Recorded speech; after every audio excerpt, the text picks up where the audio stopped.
News. From weddings to graduations and more, 2020 has seen thousands of events canceled already. Etiquette expert Elaine Swann is here with us now to talk about the challenges of being polite during the pandemic. Elaine, good morning. Good to see you. Hi there. Good morning. So good to see you too. Thank you for having me.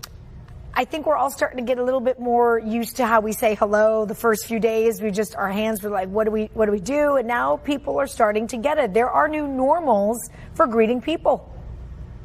There definitely is a new normal. And it's funny because this one is almost, it's kind of, really more so along the lines of new normal, because when people, first thing you want to do is say hello, and that's what you can do. So rather than your big hug, you can do just the air kiss, not near the person, but just that's kind of our new normal now for saying hello to people.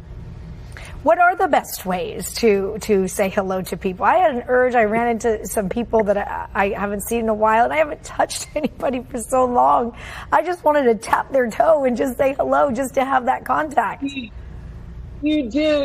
Human contact obviously is very important for each one of us. And so our new normal at this particular point in time is to really just, do everything you can to use your words, to use your body language, to smile. And even, if you have to just hug yourself and say to those people that you know and you love, you can do that where you're hugging yourself. But really and truly, we are still at a very crucial stage right now. So we have to be ever so careful for people who are not within our normal family bubble. I know there's still a lot of debate when it comes to these face coverings within the family. Some say wear them, some say don't wear them. What is the best way to have those conversations, especially with somebody who chooses not to wear one?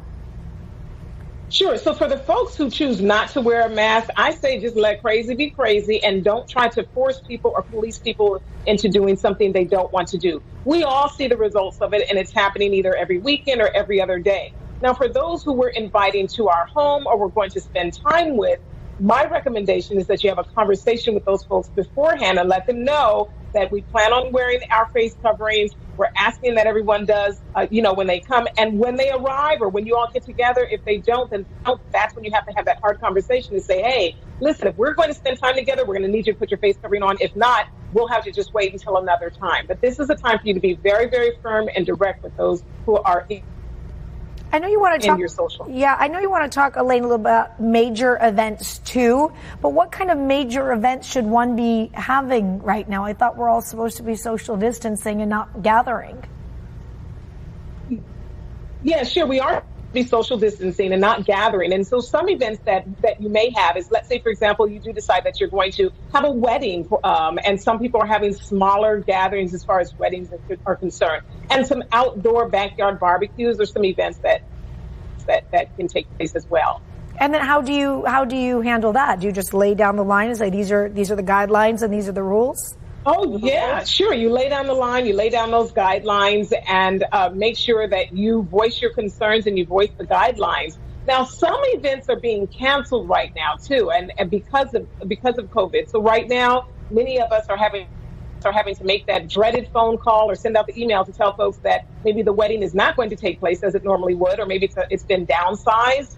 And so we do have to be mindful when we're telling people that we're not going to have these events, that we're not making it seem as though it's their fault or that we think that they're sick. Just make sure that you focus on the fact that you are trying to practice, proper guidelines. So therefore, you will have to cancel your event. What if you had group travel planned and you have money involved? Money is just always an awkward topic to talk about. Really big thing. It is. It's a really awkward subject. Now, one thing I do want to say is, let's say, for example, someone cancels a wedding, right? And you're wondering, well, what do I do? Do I still get the person a gift? Is there something I'm supposed to do for them? And my recommendation is to give them money. And the reason why is because there's actually a study that has come out that says that 85% of Generation Zers would prefer to have money as a gift. And money's the one thing, people are going to use anyway. So that's a great gift. So my recommendation is send the money through Zelle. Now, you can do the same thing if you, there's a lot of trips and